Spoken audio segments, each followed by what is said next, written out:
అడగటం అనేది ఎక్కడైనా సరే అదొక అర్హతగా భావించాలి మనం. ఒక షాపు దగ్గరికి వెళ్ళినా, ఏదైనా ఒక వ్యవహారంలో అయినా, ఇంట్లో అయినా, బయటైనా ఏదన్నా అడగాల్సి వచ్చినప్పుడు, సందేహం వచ్చినప్పుడు, ఏదైనా విషయాన్ని తేల్చుకోవాల్సి వచ్చినప్పుడు, ఇలాంటి సందర్భాల్లో అడగాల్సి ఉంటుంది తప్పనిసరిగా. అడగకుండా దాన్ని అలాగా భరిస్తూ, లేదంటే సహిస్తూ, లేదంటే దాన్ని అలాగా కొనసాగిస్తూ ఉండడం అనేది అంత కరెక్ట్ కాదు. అంటే సాధారణంగా వాయిస్ ఉన్నటువంటి వాళ్ళు, పాజిటివ్‌గా ఉండేటువంటి వాళ్ళు, వీళ్ళందరూ కూడా ఎక్కడైనా తేడా గమనిస్తే ఏ ప్లేస్‌లో అయినా సరే దానికేమి ఆహ్, ఎగ్జంప్షన్ ఏం లేదు, మినహాయింపు ఏం లేదు. ఇంట్లో అయినా, బయటైనా కూడా వెంటనే అడుగుతారు. ఆ తేడాకి సంబంధించిన ఆ విషయానికి సంబంధించిన వ్యత్యాసం ఏదైనా కనిపెట్టినట్టయితే వెంటనే అడిగి దాన్ని క్లారిఫై చేసుకుంటారు. అయితే కొద్దిగా మానసిక సమస్యలతో ఉన్నటువంటి వ్యక్తి మొహమాటము, సిగ్గు, బిడియము ఏమనుకుంటారో అని లేకపోతే అలా అడగటం ద్వారా అంతకు ముందున్నటువంటి ఆ చనువు ఏదైనా తగ్గుతుందేమో అని, తద్వారా ఏదన్నా మన శత్రుత్వం ఏదన్నా ఏర్పడుతుందేమో అని, అడగటం ఏదన్నా గొడవకి కారణం అవుతుందేమోనని, ఈ విధమైన సందేహాలతో ఎటువంటి తేడా వచ్చినా, ఎటువంటి వ్యత్యాసం కనిపించినా, ఎటువంటి సందేహం ఉన్నా ఈ కారణాలుగా అడగటం మానేస్తారు. అడగకుండా ఆ చోటే సాధారణంగా వ్యవహారాన్ని కొనసాగిస్తూ ఉంటారు. మనసులో బాధపడుతూ ఉంటారు. మనసు లోపల బాధపడుతూ ఉంటారు. అడగాలని అనుకుంటూ ఉంటారు. కానీ అడగరు. అడిగితే ఏమవుతుందో అని భయం. ఈ విధమైనటువంటి ప్రవర్తన మనం తప్పుగా చెప్పాల్సి ఉంటుంది. ఎంచేతంటే ఇలా అడగకపోవడం అనేది ముందు చెప్పుకున్నట్టుగా మన వ్యక్తిత్వ లోపంగా మనం పరిగణించాలి.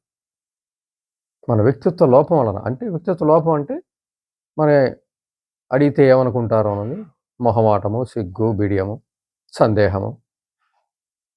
వాళ్ళేమంటారో, మనం ఏం అనగలమో లేదో, దానివల్ల ఏదన్నా మన మీద ఏదన్నా ఉన్న ఇంప్రెషన్ తగ్గుతుందేమో, తద్వారా ఏమన్నా వ్యవహారం ఇబ్బందిలో పడుతుందేమో, మనం అసలు అనుకున్నది కరెక్టో కాదో, ఏదైనా మన మీద ఉన్నటువంటి అభిప్రాయం ఏమన్నా తేడా వస్తుందేమో, ఇటువంటి అనేక సందేహాలతో అడగటం మానేయటం అన్నది తప్పుగా మనం అర్థం చేసుకోవాల్సిందే. ఎటువంటి చోటైనా సరే, ఎక్కడైనా సరే, ఏదైనా తేడా వచ్చినా, వ్యత్యాసం వచ్చినా, మనకేదన్నా భేదం అనిపించినా కూడా తప్పనిసరిగా అక్కడ అడిగి వ్యవహారాన్ని చక్కబెట్టుకోవాల్సిన అవసరం తప్పనిసరిగా ఉంది. అయితే మానసిక సమస్యలతో ఉన్నటువంటి వ్యక్తి సిగ్గు, బిడియం, సందేహం, అనుమానం, భయం ఈ మనస్తత్వంతో అడగలేకపోవచ్చు. అలా అడగకపోవటం వల్ల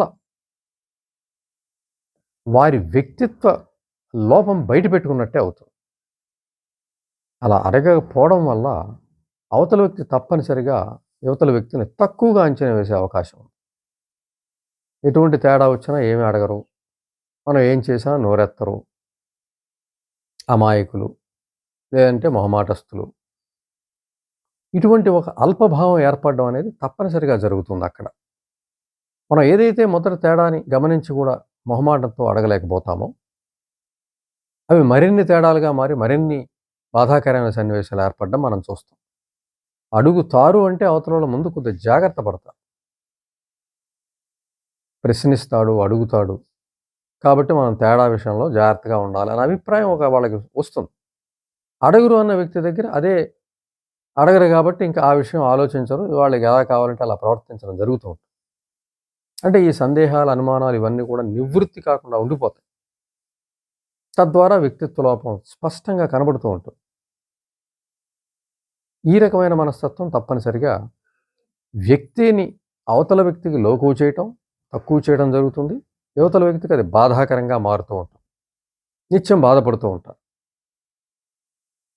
అడగలేరు. మొదట అడగలేనిది తర్వాత రెండోసారి జరిగిన అడగలేరు. మొదట అడగలేదు కాబట్టి ఇప్పుడు అడిగితే ఏమనుకుంటాం. మళ్ళీ అదొకటి. కాబట్టి ఇలా పెరుగుతూనే ఉంటే అవతల వ్యక్తి చేస్తూనే ఉంటారు. యువతల వ్యక్తి అడగలేని పరిస్థితి ఉంటుంది. 1, 2, 3, 4 అలా జరుగుతూనే ఉంటాయి. ఈ బాధ పెరుగుతూనే ఉంటుంది. అవతల వ్యక్తి లోకువతనం చేస్తూనే ఉంటారు. మరి వ్యక్తి ఈ రకంగా నిత్యం బాధను అనుభవిస్తూ చివరికి ఆ వ్యక్తిని అవాయిడ్ చేయడం, ఎక్కువ బాధిస్తున్నారు కాబట్టి ఆ వ్యక్తులను దూరం పెట్టడం, వాళ్ళతో వ్యవహారాలను తగ్గించుకోవడం, ఈ రకమైన మార్గాన్ని ఎంచుకుంటారు. ఆ వ్యక్తితో వ్యవహారం సరైనదైనా సరే, ఆ వ్యక్తితో తమని తక్కువ చూస్తున్నారనో, అడగనందుకు ఆ విషయం గ్రహించి, తమ మంచితనంగా గ్రహించి, తమ నిజాయితీగా గ్రహించి, మరింత గౌరవం ఇవ్వట్లేదనో, ఈ రకమైన భావంతో నెమ్మది నెమ్మదిగా అటువంటి వాళ్ళతోటి వ్యవహారం తగ్గించుకొని దూరం అవడం జరుగుతుంది. దీనివల్ల అవతల వాళ్ళకేమీ నష్టం ఉండదు. ఎంచేతంటే వ్యక్తికి విలువ ఇచ్చేది వ్యక్తిత్వమే. ఆ విలువ కోల్పోయినప్పుడు, ఆ వ్యవహారాన్ని కోల్పోయిన అవతల వారికి బాధేం అనిపించదు. ఎందుకంటే అవతలకి విలువ లేదు కాబట్టి. ఒక నోటికి, ఒక కాగితానికి చాలా తేడా ఉంటుంది కదా! రూ. 100 నోటుకి అదే సైజున్న మామూలు తెల్ల కాగితానికి ఎంత తేడా ఉంటుందో, వ్యక్తిత్వం అంతటి విలువని కలిగిస్తుంది మనిషికి. ఆయన రూ. 100 వాల్యూ ఇస్తాడు కాగితం. మామూలు అదే సైజు కాగితానికి విలువే ఉంటుంది. దాదాపు జీరో వాల్యూ. లేదంటే ఏదైనా రాసుకోవడానికో, లేదంటే సరుకులు రాసుకోవడం ఇటువంటివి ఉపయోగించాలి తప్ప, దానికి అంతకన్నా ఉపయోగం లేదు. దాన్నేం గౌరవంగా చూడం. ఆ కాగితము ఎక్కడైనా పడేయొచ్చు. అలాగే ఆ విలువ ఎప్పుడైతే కోల్పోవడం జరుగుతుందో, ఆ గౌరవం ఇవన్నీ కూడా దానికి సంబంధించినవన్నీ కూడా పడిపోతాయి. మామూలు నోటికి ఎంత వాల్యూ ఉంటుందో అదే వాల్యూ వచ్చేస్తుంది. కాబట్టి అడగటం ద్వారా ఒక విలువ ఏర్పడడం జరుగుతుంది. తద్వారా వ్యక్తికి గౌరవం పెరుగుతుంది. వ్యవహారం ఒకవేళ ఏదైనా ఊరు వెళ్ళి కొన్నాళ్ళు వెళ్ళకపోయినా తర్వాత ఆ వ్యక్తి అవతల వ్యక్తి ఎప్పుడన్నా కనిపించినప్పుడో, ఈ వ్యక్తి వెళ్ళినప్పుడో ఆ విలువ ఉన్నట్లయితే తప్పనిసరిగా ఆ వ్యక్తి అలుగుతాడు. రావట్లేదేమిటి అని గుర్తిస్తారు. అసలు ఈ వాల్యూ లేని వ్యక్తి గుర్తించరు. వాళ్ళు 100 రోజులు ఆగి వెళ్ళినా కూడా ఏం కావాలో అడుగుతారు, ఇస్తారు. అక్కడితో ఫినిష్. వాళ్ళ మనసులో ఉన్నటువంటి పరిస్థితి అది. అంచేత ఇటువంటి సందర్భాల్లో మనం అడగటం అనేది, సందేహాన్ని తీర్చుకోవటం అనేది, ఒక పక్షపాతం చూపిస్తే దాన్ని ప్రశ్నించడం, ఇవన్నీ కూడా చాలా అవసరము. దానికోసం తప్పనిసరిగా ప్రయత్నం చేయాలి. అంతేగాని అది భరిస్తూ, సహిస్తూ, అదేదో మంచితనం అనుకుంటారని భ్రమిస్తూ, తాము నెమ్మదస్తులం అని చెప్పి ఆలోచిస్తూ, అమాయకులను ఆలోచిస్తూ, ఈ నెమ్మదస్తులు, అమాయకులు, ఏమీ తెలియని వాళ్ళని అవతల జాలిపడాలని, ఆ విధంగా జాలిని ఆలోచిస్తూ, అనుకుంటూ వ్యవహారాన్ని నడపడం అనేది చాలా తప్పది. అది వ్యక్తిత్వ లోపాన్ని ఖచ్చితంగా గ్రహించాల్సిందే. గ్రహించి దాన్ని సవరించుకోవాల్సిందే. అంచేత ముందుగా మనము ఎక్కడైనా ఏదైనా కుటుంబంలో కావచ్చు, బయట కావచ్చు, స్నేహితుల దగ్గర కావచ్చు, బంధువుల దగ్గర కావచ్చు, అడిగే సందర్భం వచ్చినట్లయితే తప్పనిసరిగా అడిగి తీరాల్సిందే. అందులో ఎటువంటి సందేహం లేదు. అడగటం కోసం ఒకవేళ మొదటిసారి ఎక్కడైనా షాపు దగ్గర, కుటుంబంలో, స్నేహితుల దగ్గర, బంధువుల దగ్గర అటువంటి అడగాల్సిన పరిస్థితి వచ్చినప్పుడు, అడగాలి అని అనిపించి మనసు చెప్పినప్పుడు దాన్ని నొక్కేయకుండా, దాన్ని ఇంటి దగ్గర రిహార్సల్స్ చేయాలి. పదే పదే పదే రిహార్సల్స్ చేయాలి. అద్దం ముందో, లేదంటే ఒంటరిగానో కూర్చొని ఒకసారి 10 సార్లు, 100 సార్లు అయినా సరే రిహార్సల్స్ చేసి, దాన్ని ఖచ్చితంగా ఆ వ్యక్తి దగ్గర మరో వ్యవహారానికంటే ముందుగానే అడిగి తీరాలి. అది లాభమే తప్ప ఏ నష్టము చేయదు. అడిగితేనే విలువ వస్తుంది మీకు.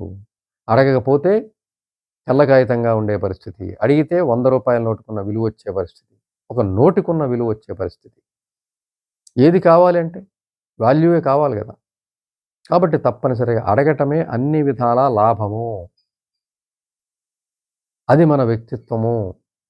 అని గ్రహించి తప్పనిసరిగా ఎక్కడైనా, ఏ ప్రదేశంలో అయినా సరే తేడాని మనం గమనిస్తే, చూస్తే, మనకి తోస్తే తప్పనిసరిగా అది అడగాలి. ఆ వ్యత్యాసాన్ని గాని, తేడాని గాని, ఆ భేదభావాన్ని గాని తప్పనిసరిగా మనము నివృత్తి చేసుకోవాలి. ఆ నివృత్తి చేసుకోవడం ద్వారా మన విలువని పెంచుకునే అవకాశం ఉందని గ్రహించాలి. అలా అడగకపోవడం ద్వారా మనం ఆశించేవేవీ కూడా జరగవనే విషయాన్ని కూడా మనం గ్రహించాలి. తప్పనిసరిగా అడగటానికి ప్రయత్నం చేయాలి. వాటికి సంబంధించిన రిహార్సల్స్ చేయాలి. ఒకసారి కానీ, 100 సార్లు కానీ, అవసరమైతే 1000 సార్లైనా రిహార్సల్స్ చేసి అడగటం అనేది చాలా ముఖ్యమైన విషయాన్ని గ్రహించాలి.